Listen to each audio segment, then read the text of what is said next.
Welcome back to Sand and Shadows, where we explore the burning deserts of Dune and the shadows cast by power, prophecy, and blood. Today, we ask, what did Muad'Dib's Jihad really look like? Frank Herbert tells us the numbers: 61 billion dead, 90 planets sterilized, 500 shattered, 40 religions erased. But the horror behind those numbers? That's what we're about to uncover. It began on Malathon. House McNaught and 3 minor houses from Calic refused Muad'Dib's first demand of fealty. They expected a noble feud: fleets, posturing, ransom, peace. What came instead were 10 legions of Fremen, 300,000 feyd-rautha and sayadina, falling like a sandstorm of knives. Kreisky knives flashed, las guns were useless near shields. Spice-amped warriors bypassed every defense. Of a defending force 10 times their number, only a few hundred shell-shocked survivors escaped. And they carried a message. Muad'Dib's warriors do not negotiate. They exterminate. Those stories spread. Grum, Poratrin. Still, the Landsraad dismissed them as myth.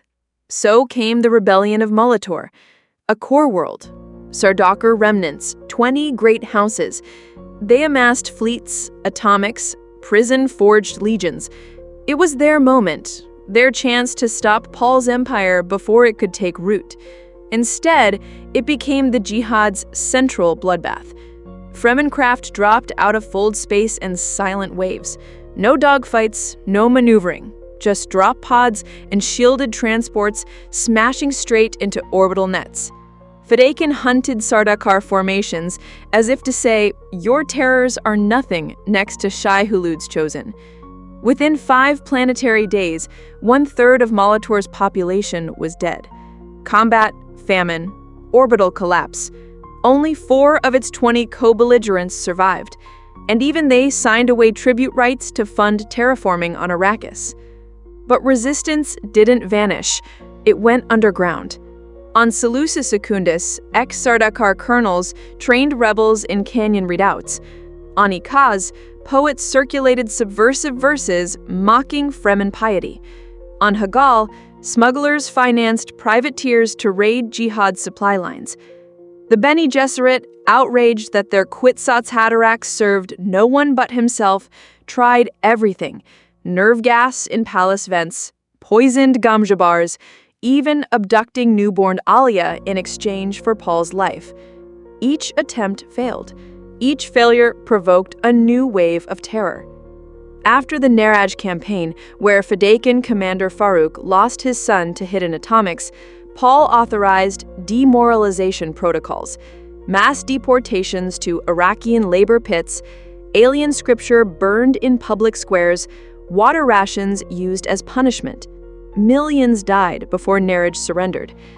But most civilians experienced the Jihad in quieter ways.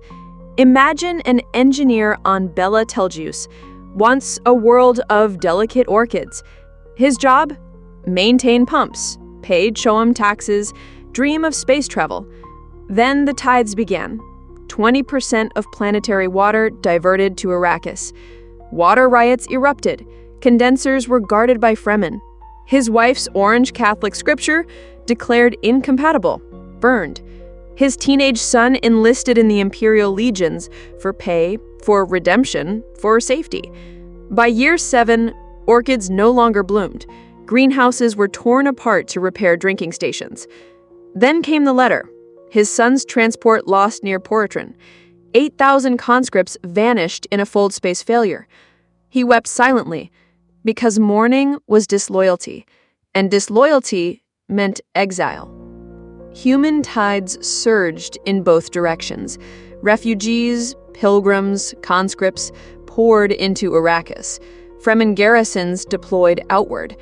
On Giedi Prime, a conquered worker watched in awe as guards prayed before cisterns, wept at spilled water, buried their dead in moisture-retaining coffins.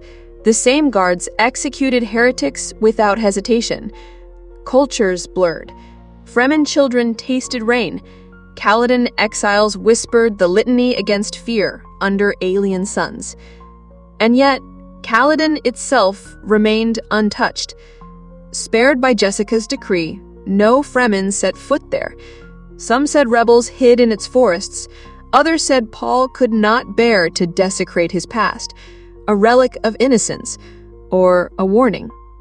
By 10,208 AG, even victory tasted hollow. 30% of Fremen fighters were gone. Entire sieges stood empty. The Landsraad was a puppet. Choam bent to the Qusarat. The Spacing Guild flew under Sardaukar enforcement. The Bene Gesserit, beaten but alive, negotiated their survival. 40 religions gone, 90 worlds sterile, 61 billion dead, recited by pilgrims as proof of fate. He is the hand of destiny. The dead were the toll for rebirth. But there was no last stand, no heroic Thermopylae, just entropy, relentless, silent, inevitable. The Jihad wasn't cinematic, it was mechanistic. And that's Herbert's point. He didn't sketch great battles, he gave us numbers. Because when atrocity becomes abstract, prophecy wins. Yet within that abstraction lived real people. Engineers, poets, parents, smugglers. Their grief never made it into Holy Scripture. Their losses were buried in the silence between battles. And that silence, those ghosts, is why Muad'Dib walks into the desert. Because even a god cannot outrun the weight of 61 billion souls.